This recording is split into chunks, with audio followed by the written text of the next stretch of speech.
Voltamos à entrevista com Israel Soares, doutorando em poluição atmosférica, trazendo para a gente alguns dados sobre grandes episódios de poluição atmosférica pelo mundo, o que pode ser um grande alerta para a nossa cidade que sofre com problemas de poluição do ar.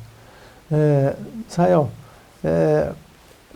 no caso de Londres, né, o smog de Londres, a combinação que aconteceu na atmosfera londrina foi num período frio, houve uma inversão térmica, né, em que as camadas de ar ficaram retidas, né, da superfície, ficaram retidas na superfície, né, então a fumaça emitida pelas chaminés industriais, que eram mais curtas na época, inclusive, somadas à calefação e outras atividades de trânsito, né, mas em menor quantidade, me parece que a contribuição mais significativa que houve foi do SO2, né, dióxido de enxofre, lançado pelas chaminés industriais.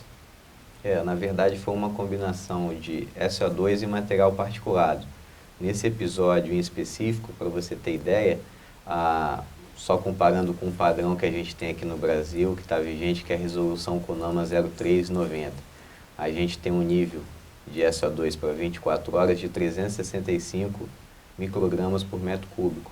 Lá na época, né, em 52, esse nível de SO2 chegou a 1000 microgramas por metro cúbico. Ou seja, 3 vezes Isso. mais. E quando analisaram o material particulado, que o nível é 150, as concentrações lá em Londres chegaram a 4.000 microgramas por metro cúbico. Então, realmente, os níveis ficaram elevadíssimos, né, desses dois poluentes, e foi uma combinação fatal.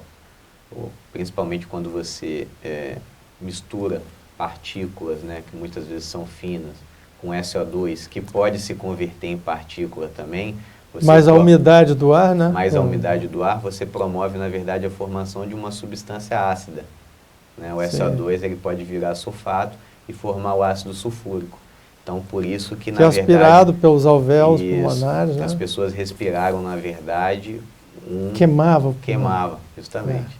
Um ar tóxico, um ar, na verdade, ácido e com alto teor de partícula também, né? Então, os alvéolos pulmonares tiveram as suas funções bem reduzidas, né? Na troca do oxigênio, enfim. Veja mais um pedacinho dessas imagens que nós coletamos na internet. This particular fog taken so many lives? Why had London been so unprepared? The minister in charge of the government's response. Bem, vocês veem que essas imagens são impressionantes da época.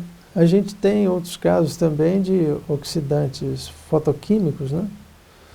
Que são o caso do smog de Los Angeles, que tem uma característica diferente do smog londrino. Você pode explicar para a gente? Na verdade, o smog fotoquímico, ele é o smog de Londres com um poluente a mais que promove essa reação fotoquímica na presença de luz. Então, ele é um smog que só vai acontecer em regiões ensolaradas, ou seja, em períodos ensolarados. Você tem a emissão de fumaça e de outros poluentes pelas chaminés e pelo tráfego de veículos, né? Em dias de inversão, esses poluentes também ficam aprisionados próximos à superfície, ou seja, existe uma camada em determinada altura que impede que esses poluentes passem. Então, a dispersão ocorre toda dentro de uma caixa, imaginamos assim, né? Sim. Essa caixa fica saturada e você, pela presença do sol, quando você tem a emissão dos veículos, né, nos grandes centros, esses veículos emitem os óxidos de nitrogênio, que na presença de luz formam o dióxido de nitrogênio e, possivelmente, o ozônio troposférico, que é um forte oxidante, que não tem nada a ver com aquele ozônio da estratosfera, que é um ozônio bom, que nos protege, na verdade, dos raios ultravioletas. Então, o ozônio, quando ele é formado na superfície, ele é agressivo ao meio ambiente, à saúde das pessoas. E acaba reagindo facilmente com outros componentes da atmosfera, né? O ozônio em si, ele é um forte oxidante, né? Então ele corrói a borracha, os materiais e também causa problemas respiratórios, irritação nos olhos, enfim, uma série de dores de cabeça, náusea. Em Los Angeles, como que isso foi controlado lá? Ainda ocorre, né? Mas houve um investimento alto, né, em processos de controle para você reduzir as emissões industriais, as emissões portuárias, né? Principalmente a região de Los Angeles tem muito porto, uma movimentação muito intensa de navios, descarga de materiais, granéis. Então, primeiro, os processos, controles ambientais passaram a ser mais fortes em virtude de um ato, em função desses episódios de poluição do ar agudo. O governo dos Estados Unidos desenvolveu o Clean Air Act, que seria o ato do ar limpo, né?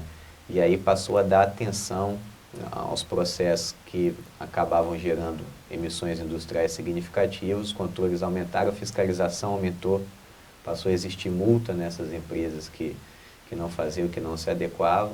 A pressão da mídia, da população também foi fundamental para isso.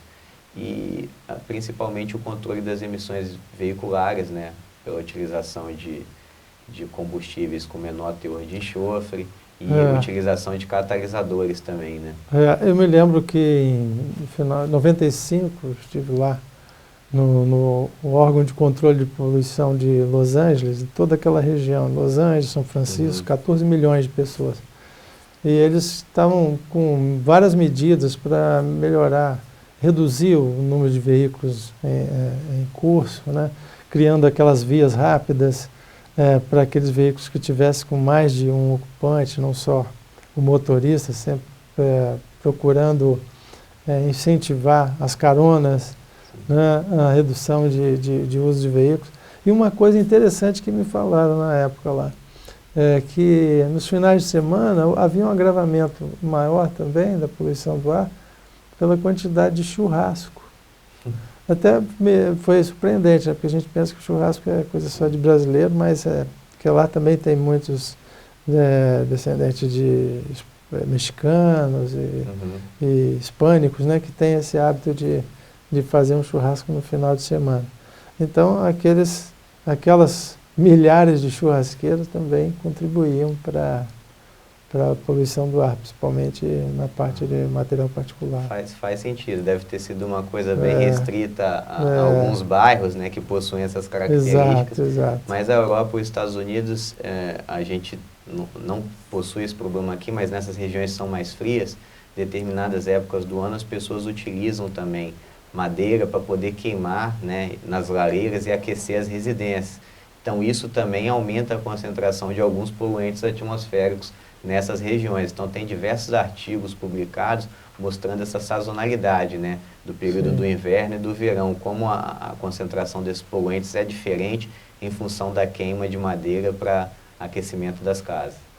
Você vê que, por exemplo, no caso da madeira ainda é um pouco menos agressivo do que o carvão mineral, né, porque tem compostos orgânicos que são benzênicos, né, e todos, que são cancerígenos, carcinogênicos. E no caso, por exemplo, até de turfa, por exemplo, como o caso aqui, nós estamos vivendo aqui em Vitória, né, na Grande Vitória, essa queima de turfa lá na região da Serra, tem causado um transtorno muito grande à população, né. Vamos a um rápido intervalo, voltamos já com a nossa entrevista sobre poluição do ar e casos de episódios pelo mundo afora.